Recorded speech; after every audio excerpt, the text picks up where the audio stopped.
Hey, welcome to Podcast with Aaron.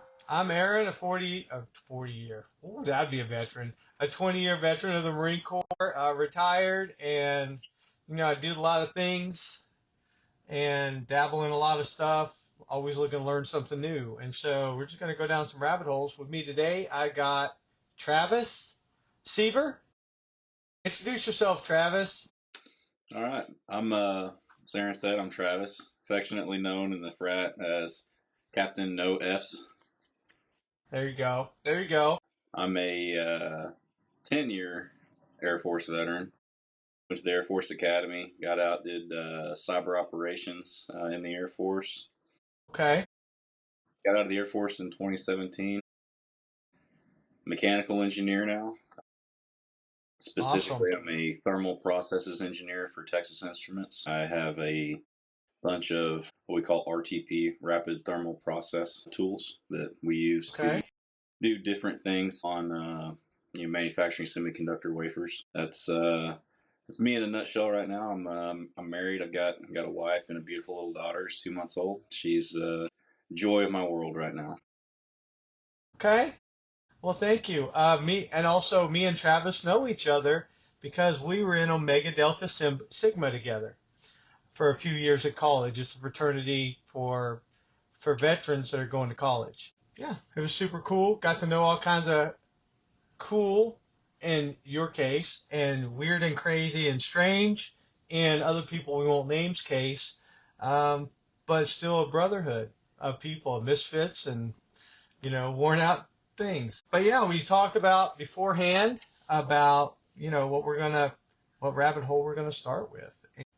I love it when my guest comes up with a topic, and it always takes me all down all different rabbit holes that I've never even thought of before. He brought up education options, like from educated people looking back and sharing information maybe with younger generation. So what do you got, Travis? Get us Yeah. started. So I went down my own rabbit hole when exploring this, and it started out like let's look at education because it's kind of I think a hot topic. A lot of people are turning away from traditional education. Right, Careers, the demand for different careers that just, a lot of vocational careers are more in demand these days than your professional careers are. So that kind of led right, me down the rabbit hole of, well, it's really young men that's really making a change, kind of making a 180 here in education, and that kind of led me into why is that? Well, a lot of young men these days are feeling a little disenfranchised. They feel a little bit maybe left behind in society. So okay, I kind of went down my own rabbit holes of my own, exploring this topic.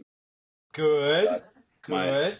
I guess the message that I came up with, I'd like to start with is just it's a message to young men, to men 14 to 24 years old. You know, maybe just some advice that I can give. Right? I'm Okay, 35 this year.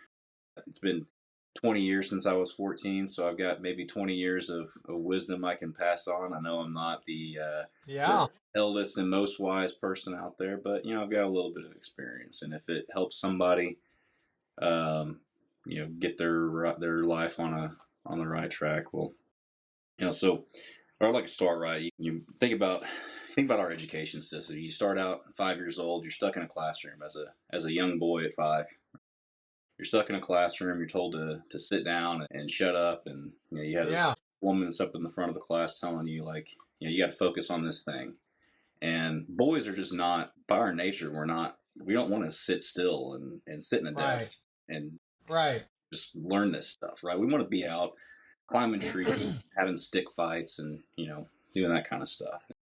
And right. this is actually it's backed up by there's a lot of research out there on we're kind of setting our young men up for failure in elementary school. Boys, there's research that shows that boys, their ability to pick up reading, and reading in particular, but reading and math, Yeah. is deterred by having to sit in the desk and just sit there and listen. Girls Mm, don't really affect so much, right? Girls can can learn in that environment. They can learn how to read and do math in that environment. Boys have a lot harder time, and it's actually more detrimental to boys learning to do that. And I bring up Right. reading because reading's the foundation of learning.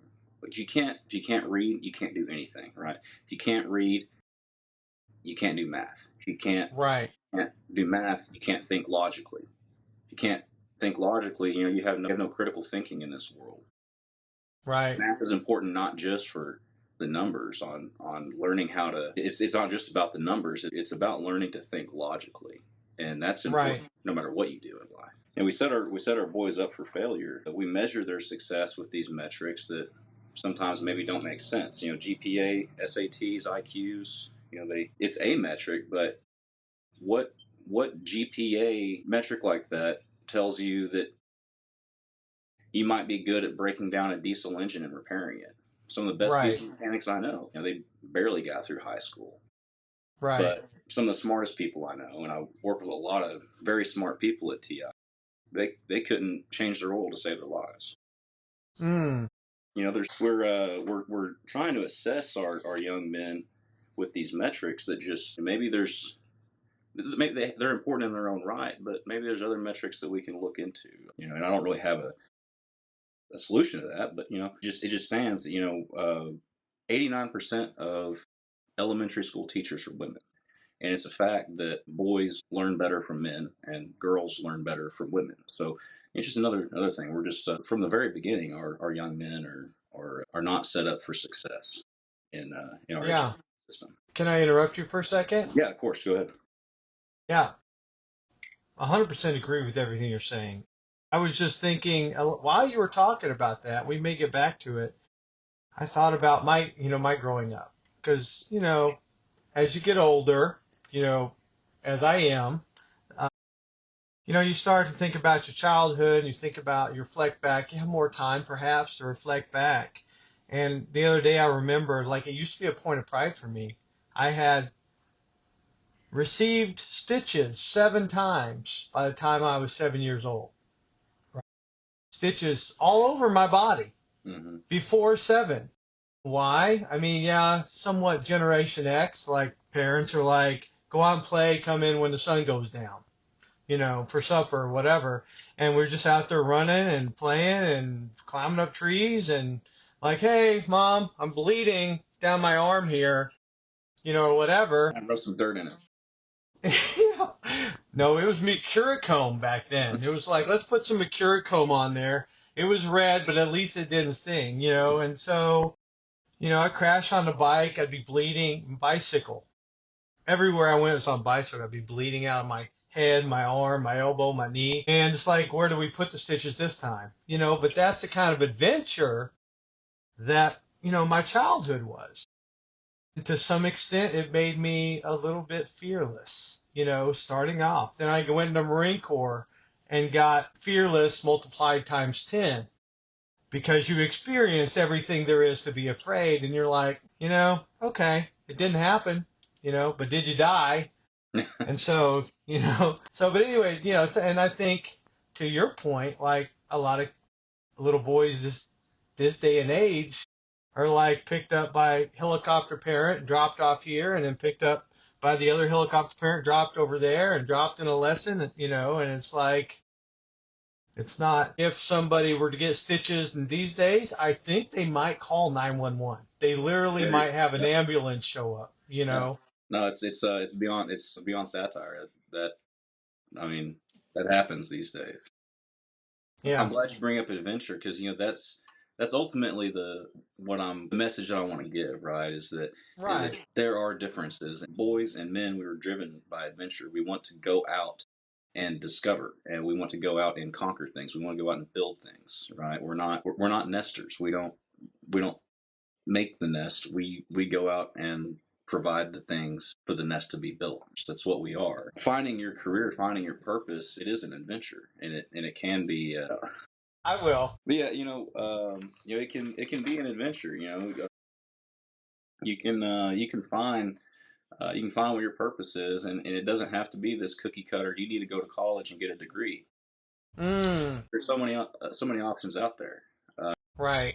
You can The demand that, according to the Department of Labor, right, the careers that are in the most demand right now are technical roles. They are technician jobs.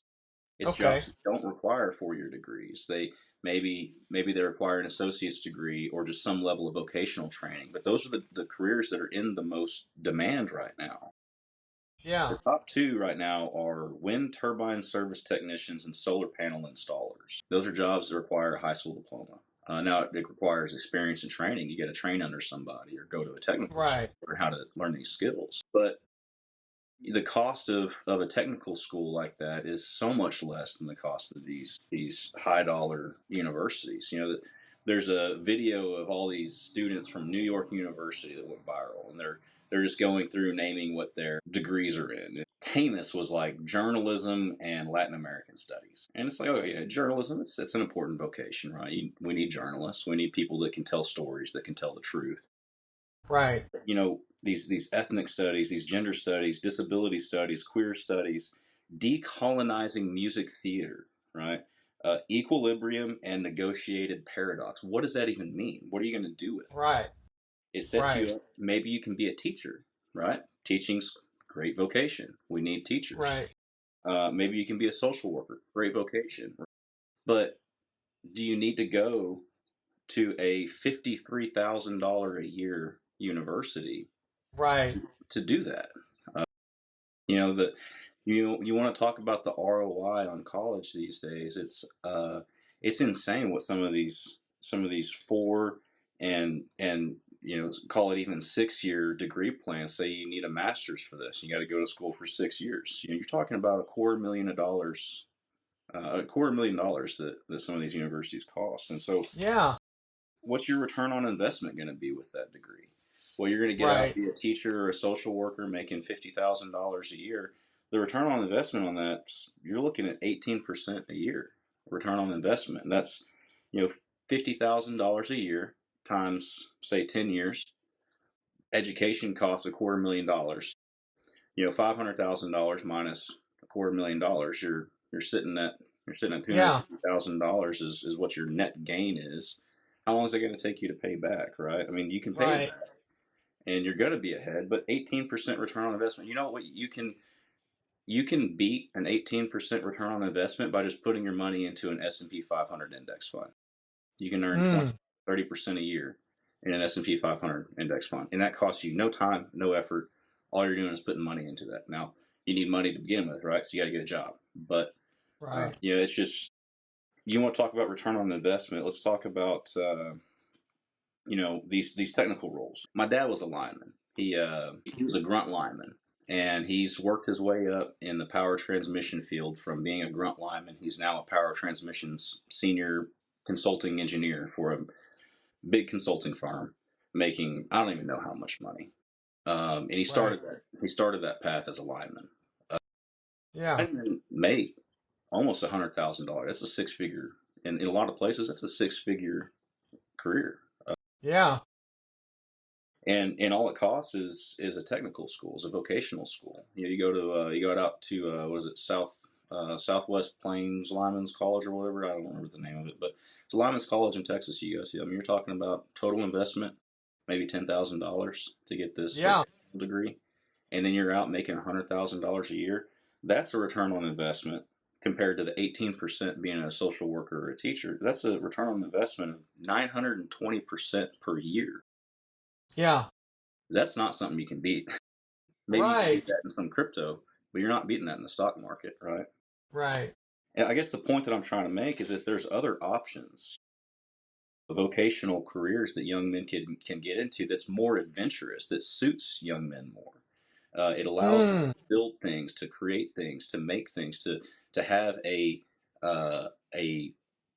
physical outlet that men need. We're not Right. designed to sit behind a desk and type on a computer. God gave us high testosterone and the ability to make large muscles on our bodies for a reason, and that was Right. be able to go out and do things, to work with our hands and to create things. And these, it just so happens that we live in a time where the jobs that need those kinds, the jobs that require that kind of thing are in very high demand right now. Mm. electricians and plumbers and welders, and you might look at a plumber, right? They median income of a plumber is like $50,000 a year right now across the whole country. Now there's some states where it's a lot higher than that. And guess what? Right. If you want to make more than 50,000, just go to a state where they pay a lot more, right? You're allowed to do that. It's a free country. So, but yeah, so okay, yeah, it's $50,000 a year. I call it, it's the same as what a social worker makes. But guess what? That social worker had an 18% return on investment on that $200,000 education. Right. A plumber, they've spent $2,000 on their education. Now they had Right. some training, and it took them 5 years to get to the point where they were maybe a journeyman and can work on their own. So Right. that's, you got some time and investment there, but still return on investment on that. Like I say, you're in the 1,000% per year return on investment Right. on that vocational degree. Um, yeah, Yeah. what it comes down to is, we gotta to our young men, there's options out there that you don't have to do this college thing, right? Right. You can go find a career that you're gonna love. It's something that you don't need, a high GPA and a college degree to do. It's things that are in demand. Right. It's things that are needed for society to build society Meaningful. with very meaningful jobs. With AI coming up the way it is, there's a lot of these professional, like even what I do as an engineer, there's a lot of these professional jobs that are going to go away because of AI. Right. As an engineer, for the most part, I wouldn't say like every engineer, but a lot of engineering positions at big companies, you're a project manager. You are managing resources, Right. time, money, and people to get stuff done, to get things manufactured, to get things produced. That's what we do as Right. engineers. For a lot of us, right? There's a lot of design engineering is a little bit different, right? Process engineering maybe a little bit different, but a lot of engineers are project managers. Well, I foresee a time AI is going to be able to manage complex projects just infinite Mm. than I ever will. Now, I don't Yeah. think it'll necessarily replace us. It's going to be more like it's going to augment us. It's going to help us do things better. But still, Right. companies are going to realize I don't need to pay this engineer $150,000 a year with AI the way it is. I could pay somebody $50,000, $60,000 a year, and with the help of AI, Right. they're going to produce. They're going to be better than that guy that I'm paying $150,000 a year. Right. But vocational jobs, that's something that AI will never be able to replace. AI is never Right. going to be able to fix your leaky faucet. It's never going to be able to put a new receptacle in your wall. AI is never going to be able to do those kinds of things. Those things are always going to be in demand. They're things that are always going to be needed. Like you said, it's good, meaningful work. It's work you can be Yeah. proud of. And Right. as a young man going out, on his adventure, conquering his, fighting his dragons, fighting his monsters on his Right. adventure, that's what we need. We want something that we can be proud of. We want to do something Right. that we're proud of. Well, I want to go back to something you said, and you got so much good stuff. Something you said about design to move. It's funny that you bring that up, like as our bodies, because I've really been thinking about that a lot. Like, kind of, I don't know, deconstructing my body, so to speak. And, I've been running and in that way, like making it more efficient. But you almost feel like the way our legs move, the size of our thighs versus our arms and everything else, we are Yeah, made to like run, yeah, right? Everything supports that, from the way our organs sit together to the way our backbone is, the way our arms move, yeah. and our Running and legs. throwing. There's no other animal on the planet that can run and throw the way a human being can. Okay.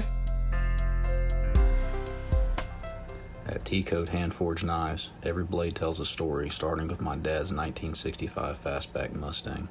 The steel from iconic American cars, including that Mustang, lives on in each knife, crafted with precision and care. As a mechanical engineer, I combine history and engineering for unmatched durability. Every T-Code knife is hand-forged and comes with a lifetime sharpening guarantee. Want something unique? We offer customizations in design, etching, and coatings. T-Code Hand-Forged Knives, where craftsmanship, legacy, and precision meet. Find us on Instagram at TCodeMFG, and let's build something that lasts. Thanks for listening to our podcast. We'll be right back in a minute, but first I want to tell you about some new exclusive access on our Patreon. So if you join as a member to Patreon, you can get access to Give Us Rabbit Holes through an exclusive Discord chat room. Also, we're going to be airing exclusive for Patreon member only episodes, full episodes. Let's get back to the program. Yeah, so it's like, I've been looking at the body to try, I'm almost been calling it the first gospel. Because it's the first thing you experience when you come out of the womb is you experience this amazing body. And, as a baby, you have a baby. They're like, look at their hand, and they're like touching it, put it in their mouth, and they're like, what is this amazing thing? I'm staring at it for hours, right?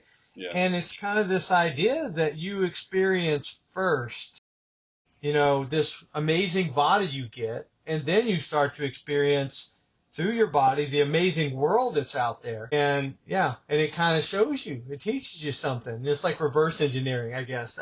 To borrow that term from mechanical engineers. Yeah. It's the running thing. It's so interesting how we developed as a species, how we evolved, how we were made by our creator. We were given a lot of gifts that just, there's never been anything like it in the history of the world. Running, we can, a lot of the early, I guess like nomadic hunters were pursuit hunters. Right. I can't think of like any I guess like specific peoples or whatever, but like there were a lot of like early nomadic I guess way back pre-civilization type hunters that all they did is just ran after something. You see an elephant, Right. run after it, and we have such a great endurance in running. We can there's no other, as far as I know, there's no other animal on the planet that can run a marathon, right? Human Right. being. And maybe not everybody can, right? But take you some training or whatever. But even your grotesque fat bodies out there can get out and run 5-10 miles. Like they might not want to, but if you put the right carrot in front of them with the right stick behind them, they can do 10 miles. Yeah. You got a lion chasing you, you'll amaze yourself, or a bear or something. Yeah.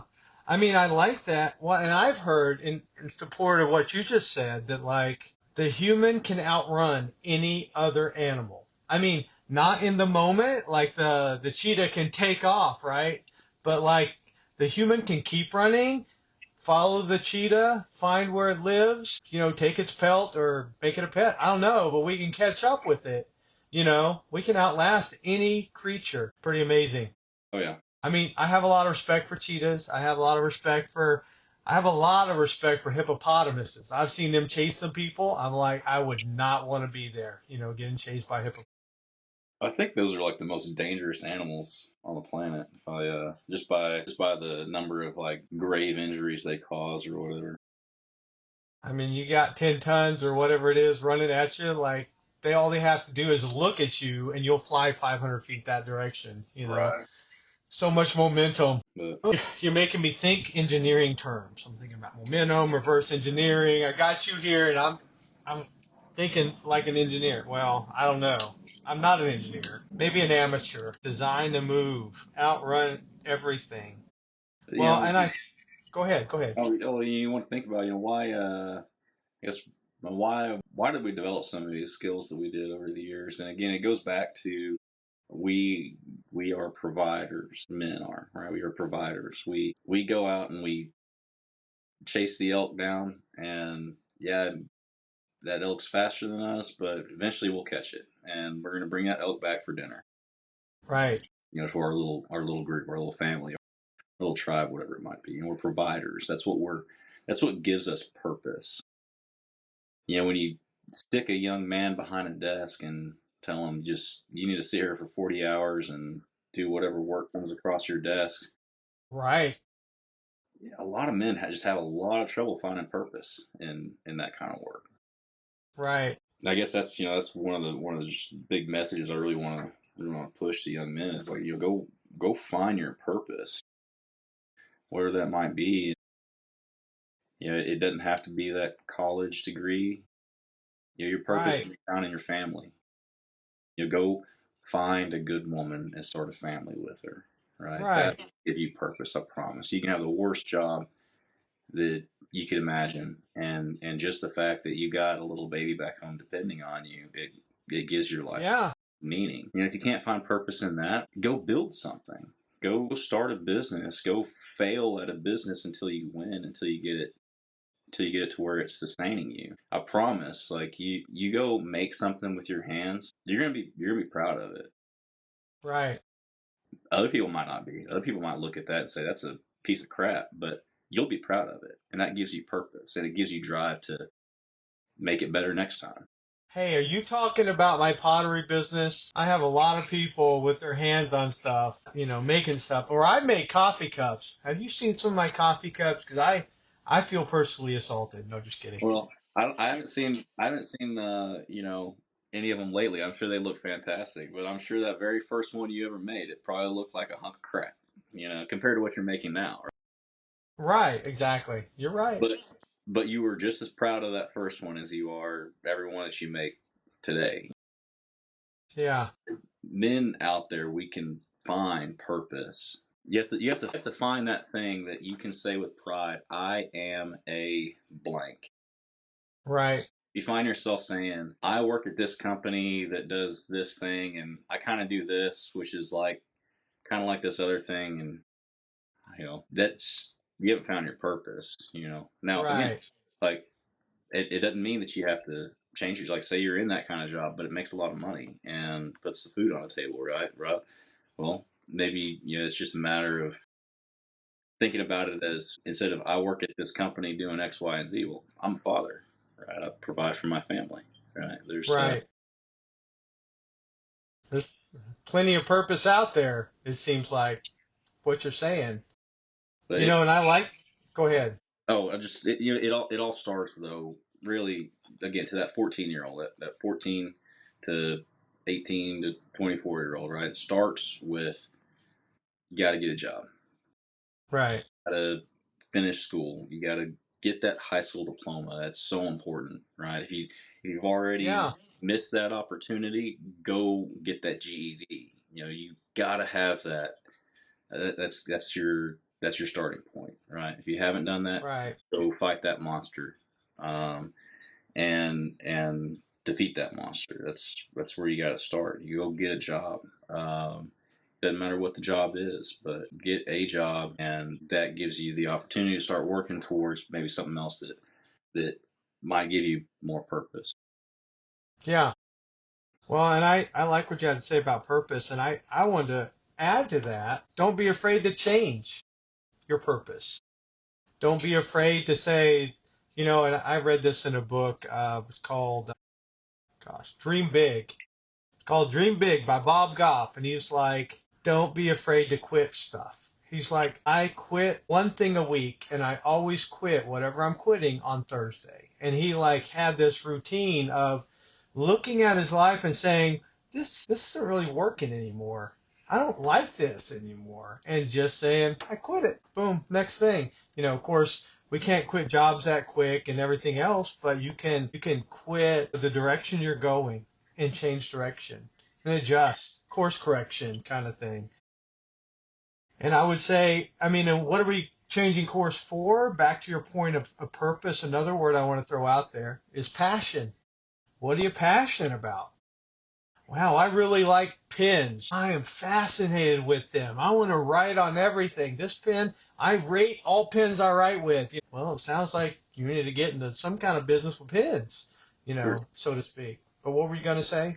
Yeah, no, that's a great point, right? That passion. Now, I think there's two paths there, and one's not the path you want to go down, right? Like, Right, you got a passion about something, yeah, like develop that passion, get good at it. If you're good at it, you can find somebody that'll pay you to do it, or pay you for that product.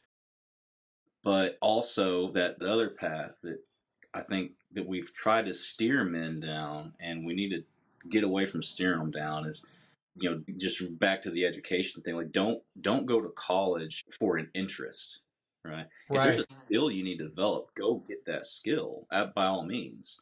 If you want to be an engineer, you're going to have to go get an engineering degree, and you're probably not just going to need a bachelor's degree. You're probably going to need a master's degree in this day and age, right? Right. But if you want to be an engineer, if that's what you're passionate about, you love designing things, and you love managing resources, and making things work better, then go do it. But if you just have an interest in art or whatever, right? If you want to go to college to get an art degree, fine, but just don't expect there to be a whole lot of lucrative opportunities when it comes to being a Right. provider, being an artist. Again, if that's what you want to do and that's what you're passionate about, fine. But you don't have to go to a $200,000 university to do that. If you want to be an artist, just go be an artist. Go get good at it, and you'll be able to find somebody to pay you to do it. Well, and I would say just get a library card, whatever the library card. Yeah, I mean, that's a great point, right? We have more information at our fingertips with that cell phone in your hand. You have more information at your fingertips than any person ever has in the entire history of the world. I mean, probably Right. combined. We have immediate access to all the world's knowledge. So what do you need to go to college to access information for? You don't, right? You're going to pay for a piece of paper that gives you some credential, but do you need a credential to be an artist? No. I mean, you need a credential to be a professional, to be an engineer or a lawyer or a doctor. You got to have those credentials. You're paying for the credential. Right. But there's a lot of things we don't need that for. Yeah. Well, and I agree with you. I'm gonna take it back from you for a second, but I'm I hate to be the living example, but I started a business in bees. What's the first thing I did? Read library books. Hmm. I started a business in pottery, and well, I'm almost a mechanic now. I mean, I've watched so many YouTube videos and fixed so many things on my truck, and man, I know I'm almost an RV repairman. Yeah, out of necessity through YouTube University. I don't have any licensure, but I can go get a screwdriver and fix it now on my own RV. So yeah, there's a lot of power there. There's a lot of education out there. But yeah, go ahead. I'm sorry. No, that's a great point. There are other pathways you can take your adventure on as a young man. It doesn't have to be this road that I don't know who set it out. Somebody set it out for them, and a lot of young men just don't like it. Disenfranchising them, and we're discouraging them, and it's no wonder that so many men are depressed and have anxiety and all this other stuff. Right? We really set them up for failure from the beginning. And, you talk about the going to the library, you getting a library card, and going to the library and checking out these books and learning about something, right? That's a great way to learn a new skill. But again, with cell phones, right, you don't even necessarily even have to do that. You pull up YouTube, Right. find an expert who can teach you how to do anything you need to know. But Yeah. that goes back to, right, what does that have in, like, you got to be able to read. You need to be able to read. And then you take it all the way back, right? From the very beginning, we're setting our boys up for failure by trying to stick them in this classroom and put them in this Right. environment and teaching them to read and do math and think logically, in an environment that is just not conducive to them. I don't know what the answer is, but it's not that. It's definitely not that. Well, there's some, some solutions that are working, like homeschooling. You know, you get to treat the boys like the boys and the girls like the girls when they're your girls and they're your boys in your house or your collective or whatever. So, and And it's such a better use of time homeschooling, right? Some of the things, like I was a substitute teacher for a little bit, right? I was okay. in between jobs and just needed something to keep the Mustang bill paid when I was It younger. sounds like there's some good stories here. Oh yeah, so I was a substitute teacher for a little bit, and I was doing DoorDash and taking people food, and then being a substitute teacher, and then selling blood plasma. This is all while I'm going back to school to get my engineering degree after I got out of the Air Force, because I went to the Air Force Academy and got a useless degree. Really regret that. Went to one of the best schools in the world and had the opportunity to get an engineering degree the first time around from one of the best schools in the world, and I decided to get a degree in behavioral science. Hey, nothing against psychology, right? It's a career that's we need psychologists, we need people studying the human mind. Again, it's one of those things that it's not something that's super high in demand. Like, don't expect to get Right. out immediately make $100,000 a year. Anyways, digress. I'm a substitute teacher right now, just working odd jobs, trying to keep the bills paid while I'm going to school on the Yeah. bill. But still, there's still expenses, there's still bills that need to be paid. I see how much waste there is in public school. We're putting Mm. kids in school for 8 to 9 hours a day, and they're doing maybe 2 or 3 hours of actual real learning during that time. Yeah. And it's essentially it's a daycare. You're putting your kids in there so parents can go to work. But you homeschool, you can fit all of that education that they do in public school into 2 3 hours, maybe half the day, and then you got the rest of the day. You have 10 hours left of daylight to go teach them how to change oil in a truck or rotate a tire or how to plant a garden and how to grow the things that you need to survive. And supplement maybe some of the groceries that you need to provide to your family. Right? You teach them real life lessons Yeah. that that just doesn't happen in public school. Right. Yeah. Well, yeah, it's there's a lot of time that you can make up. One example of what I've been involved in homeschool groups a couple times. They hired me to teach all the kids how to make pottery. And so, going around teach them how to do pottery, different techniques, and they're making their own stuff. And then the parents are like, well, we want to do that too. And so they're making stuff too. And, it's drawing everybody together in a mindful activity, and they learn it, you know.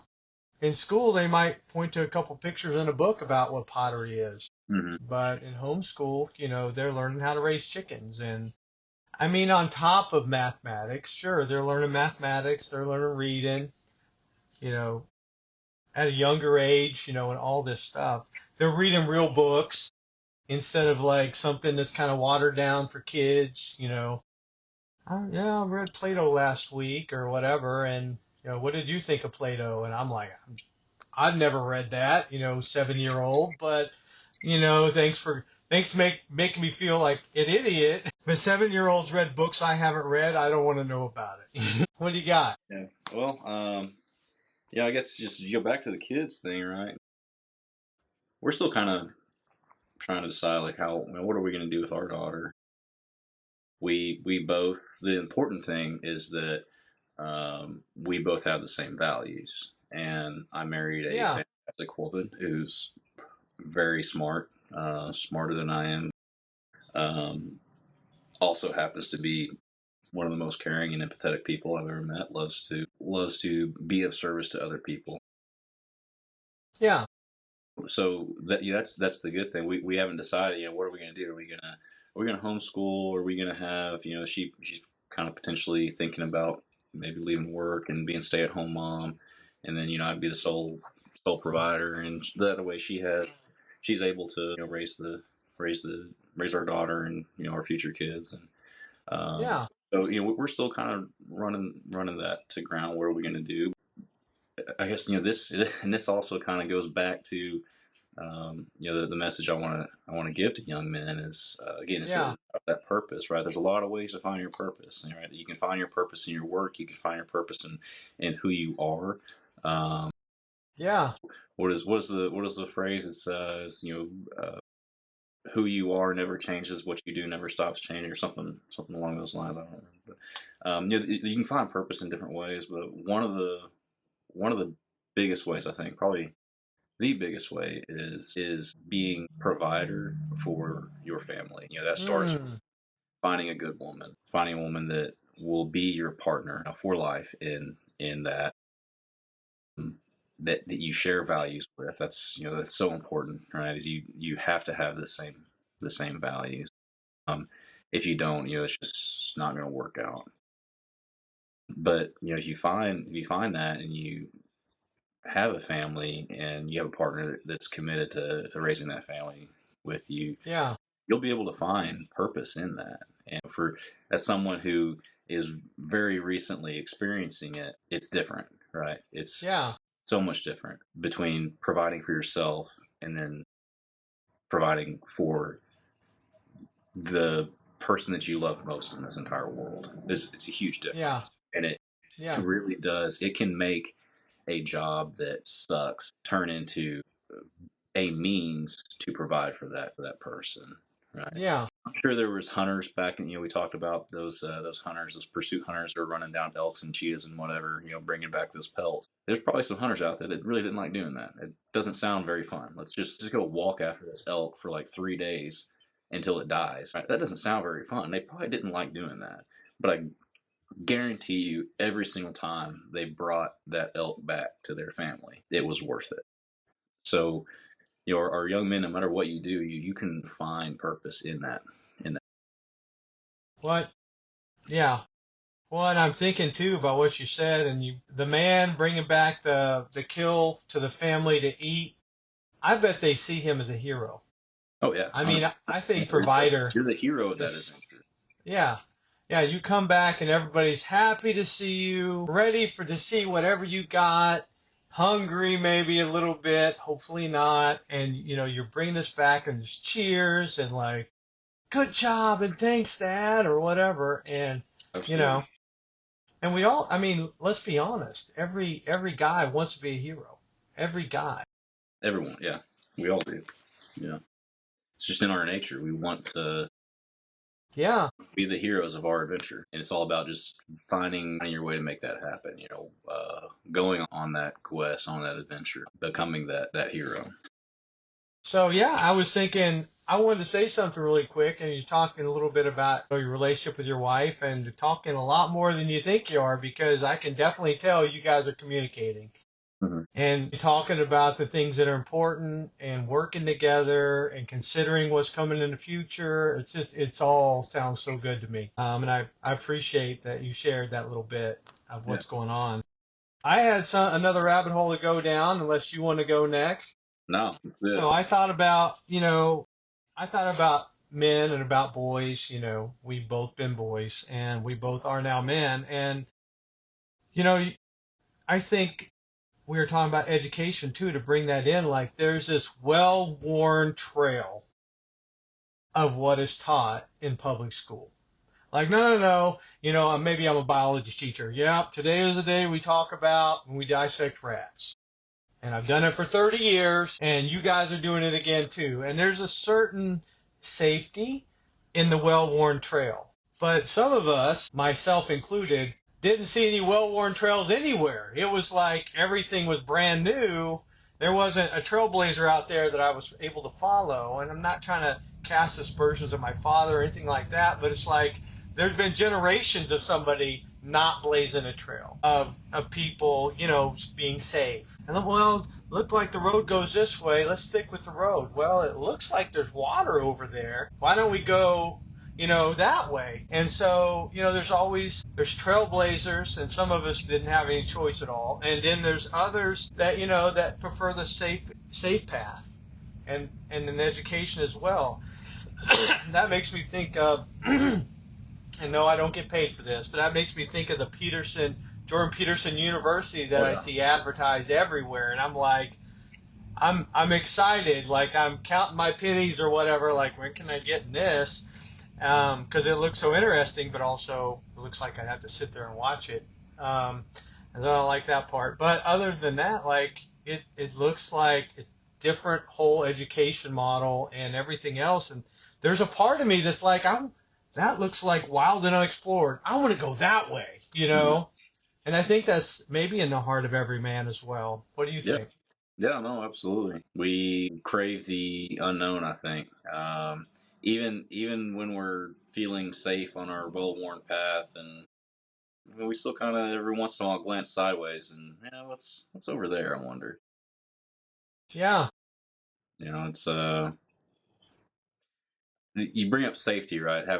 For people that are a little bit more risk averse, right? There's every level of risk aversion in men, right? There's men that are way more risky than others. There's men that are just not risky at all.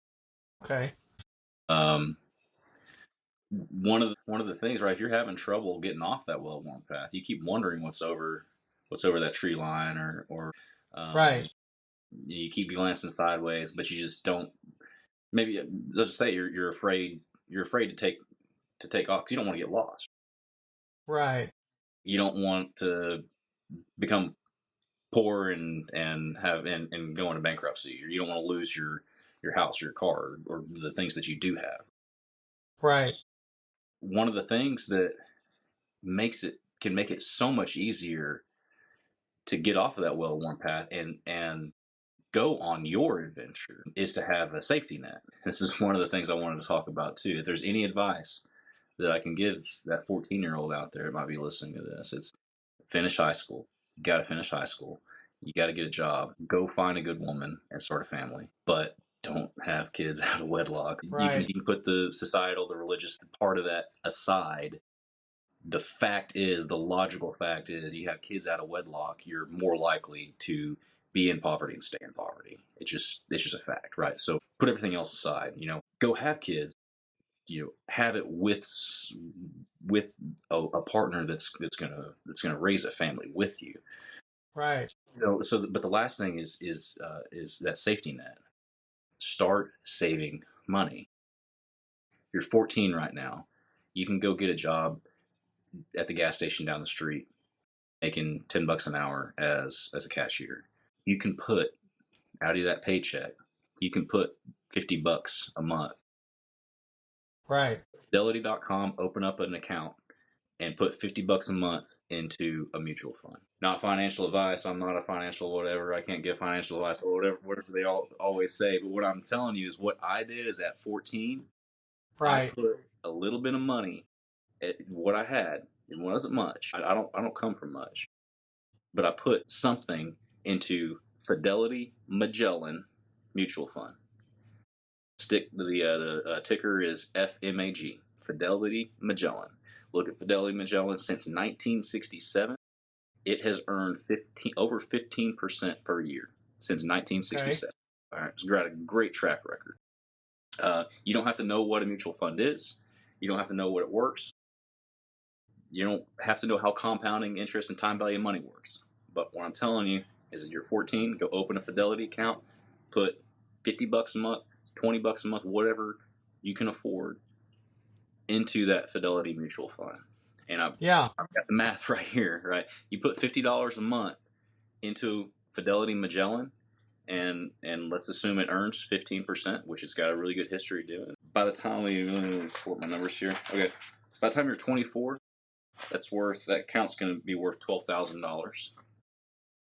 By the time you're 34, that account's going to be worth $61,000. By the time you're 44, that account's worth over $250,000. It's worth $260,000 by the time you're 44. Right, 30 years from now, it's worth $260,000. That's not quite enough to retire on, but you could almost retire on that. You could definitely supplement your retirement with that. Yeah. At 54, it's worth $1 million. You got $1 million. You're going to be a millionaire by the time you're 54 years old. If you're 14, start putting $50 a month into Fidelity Magellan right now, or a mutual fund similar to that has similar performance. At 15%, you're going to be a millionaire by the time you're 54. And that's not just for the 14-year-olds out there. It could be the 24-year-olds that are out there, the 28-year-olds, the 30-years that are out there. That takes 40 years to turn $50 a month into $1 million. If you're 28 right now, well, 40 years from now, you're going to be 68. You're going to have $1 million. You start it right now at 28. 68 is not a bad time. That's not a bad time to retire. That gives you that safety net, though. That gives you that ability to step off of that well-worn path and go pursue this other thing, right? You got a safety net in the bank. You can quit that job and go open a coffee company, or start a pottery business, or start a hand-forged knife company, Yeah. very good points, and I appreciate you running the numbers on all that and sharing it with us. Those who don't do maths, as they say, modern English, so that's okay. But it's a sobering and important reminder, and especially powerful and valid coming from somebody that has done it, Yeah. and is reaping the benefits. I was very fortunate to have my grandfather start teaching me those habits at 14. Okay. Not everybody has that. Like I said, I don't come from, we don't come from much, but the beauty of America is that your economic status constantly moves, right? It's constantly changing. You're not stuck in the lower class. Right. Everyone throughout their life will move in and out of the different socioeconomic classes, lower class, middle class, upper middle class. And you tend to move into a higher class as you go through life. Yeah. For everybody, there's trust fund babies out there who start out with getting $1 million a year and wind up in poverty by the time they're 60. But there's there's movement, right? And that's that's the American dream, is that you can come from nothing and move into those higher socioeconomic, right, or those economic, whatever you want to call them. But there's mobility, income mobility. If you do some of these things, you take some of these things to heart. You graduate high school, you get a job, start saving money. It doesn't matter what your situation, you're setting yourself up for success by doing these things in a time and age where you're set up for failure from the beginning. Yeah. Well, thank you so much, Travis. You've given us some down and dirty. Well, there wasn't much dirt to it, but it's the really, I guess, as I say, there you go. And in Marine Corps terms, you put the cookies on the bottom shelf so people can get to them, and you explained it in terms we could understand, threw some numbers at us. And I really appreciate the thought you put into it and how many rabbit holes you went down on your own before you even showed up. Well, I like this rabbit holes, concept. What you need to do, you need to have a mega episode where you just have me and Heath and Jeff and just everybody on at once. We'll go down some serious rabbit holes then, I promise you. I like that suggestion. That's an event to plan. I'll definitely be putting that on my radar. But thanks for joining me today and for going exploring with me, and we'll talk to you again soon. Yeah. Thanks, Aaron. Appreciate it.